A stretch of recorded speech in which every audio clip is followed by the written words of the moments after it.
ঘুম থেকে চলে আসলাম রান্নাঘরে, একটু নাস্তাটা তৈরি করে নিই, মানে ফ্রোজেন পরোটাই ভেজে নিচ্ছি। আর কিছুই করব না, কারণ শরীরটা আজকেও ভালো লাগতেছে না। সকালে উঠলে প্রচণ্ড মাথা ব্যথা করে।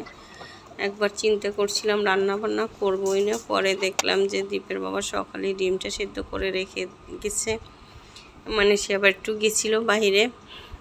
পরে চিন্তা করলাম যে রান্নাটা করে নিই, যেহেতু রাতেও কাজ থাকে, আবার স্কুল থাকে, স্কুল থেকে আসলে আর ভালোও লাগে না।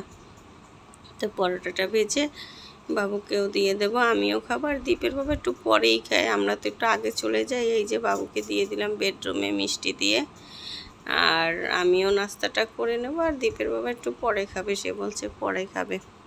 আর আমি একটু যে কলিজা রান্না করছিলাম গতকালকে, সেই কলিজা দিয়ে একটু পরোটা দিয়ে খেয়ে নিচ্ছি, ভালো লাগে এই জন্য আজকে ফ্রোজেন পরোটাটা ভেজে নিয়েছি। আর ডিম রান্না করব আজকে, আর কিছুই রান্না করব না, আর ডাল। আসলে মানে খাসির মাংস, তারপর মুরগির মাংসর ঝোল দিয়ে কিন্তু বাসি মাংস দিয়ে খেতে ভালোই লাগে। আমার কাছে তো ভালো লাগে, তোমাদের কার কার কাছে ভালো লাগে একটু আমাকে বলবে। আর এই যে এখন নাস্তা মানে রান্নাটা করে নিচ্ছি। আর দীপে পারবার জন্য পরোটাটা যে হটপটে রেখে দিয়েছিলাম সেটাই দেখালাম। এখন ডিমটা রান্না করে নিচ্ছি। আজকে একটু ফুলকপি আলু দিয়ে রান্না করব, মনে করছিলাম যে ইলিশের ডিম রান্না করব, হাঁসের ডিম। কিন্তু সে আর হাঁসের ডিম নিয়ে আসলো না। সে বললে এমনিতেই তো শ্বাসকষ্ট, হাঁসের ডিম খেলে আরও হবে। তো পোলট্রি মুরগির ডিম ভালো লাগে না। তারপর আজকে মনে করলাম কি যে একবারই রান্না করে নি, না হয় আবার সেই রাতে ডিম ভাজি করতে হয়, তখন আবার জল ধরতে হয়।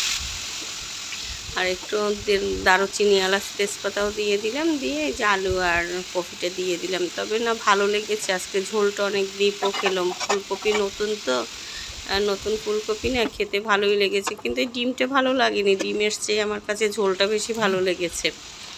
যে এখন একটু সুন্দর করে ভেজে নিচ্ছি। আর পেঁয়াজটা দিয়ে দিলাম একটু পরে, মনে করছিলাম একবার উঠিয়ে তারপরে দেব, যে পরে চিন্তা করলাম যে আর থাক, দরকার নেই, কারণ সকালবেলা তো তাড়াহুড়া থাকে, স্কুলে যেতে হবে। মানে রান্নাটা চিন্তা করছিলাম করবই না। দীপের বাবা আবার সে ফ্রিজে ডিমটা রেখেও আসছিল, যে দুপুরে না হয় কিছু খাবার কিনে তারপরে খাবো, আসার সময় বিরিয়ানি নিয়ে আসবো, কারণ সে আজকে আগেই চলে যাবে, সে আর আসতে পারবে না, এই কারণে।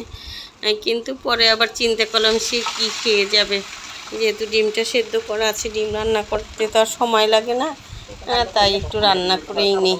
এই যে এখন একটু হলুদের গুঁড়ো, মরিচের গুঁড়ো দিলাম, আর ধনিয়ার গুঁড়োটাও দেখলাম শেষ হয়ে গেছে, সামান্য একটু ছিল সেটাই দিয়ে দিলাম পর দিয়ে। আর একটু জিরের গুঁড়ো দিলাম, কারণ জিরে বাটাটাও শেষ হয়ে গেছে, সব কিছুই শেষ হয়ে যাচ্ছে। মানে ব্লেন্ডার মেশিনটাও ঠিক হচ্ছে না, জানি না কবে ঠিক করবে। আমার অবস্থাও তো ভালো না, মানে এই যে এখন আবহাওয়াটা চেঞ্জ হচ্ছে, তো এই কারণে আমার আবার শ্বাসকষ্টটা বেড়ে গেছে। আজকে স্কুলে ক্লাস নিয়েছি, কিন্তু অনেক কষ্ট হয়েছে, অনেক খারাপ লাগছে। বাচ্চাদের বললাম যে তোমরা একটু কথাবার্তা কম বলো, কিন্তু আসলে স্টুডেন্টরা শোনে না, ছোটো তো, ওরা ওদের মতো করে। এই যে হয়ে গেলে একটু ঢেকে দিলাম। আর নামানোর আগে একটু দিয়ে দেবো গরম মশলার গুঁড়ো, আর একটু এই যে ঘিটা দেওয়াই বেশি ভালো লেগেছে, কারণ ফুলকপি তো ফুলকপি, বাঁধাকপি এসব সবজিগুলোতে এমনিতেও ঘি দিলে কিন্তু ভালো লাগে।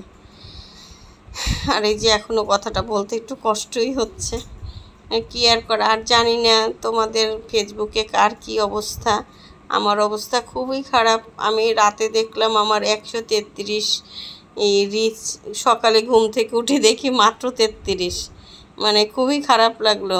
এখন আর কেন জানি ভালোই লাগে না, মনে হয় কি কাজগুলো ছেড়েই দিই। আবার একটু খারাপও লাগে যে এতদিন যাবৎ করতেছি, সেই 1 বছর যাবৎ, এখন ছেড়ে দেবো, আর একটু চেষ্টা করি। সবাই বলে হবে হবে, এখন জানি না হবে কি না। এই যে ঘি একটু দিয়ে দিলাম, হয়ে গেল রান্নাটা। এই যে কালারটাও কিন্তু সুন্দর আসছে, খেতেও ভালোই লেগেছে। কিন্তু এই পোলট্রি মুরগির ডিম তো, ডিমটা ভাল লাগে না।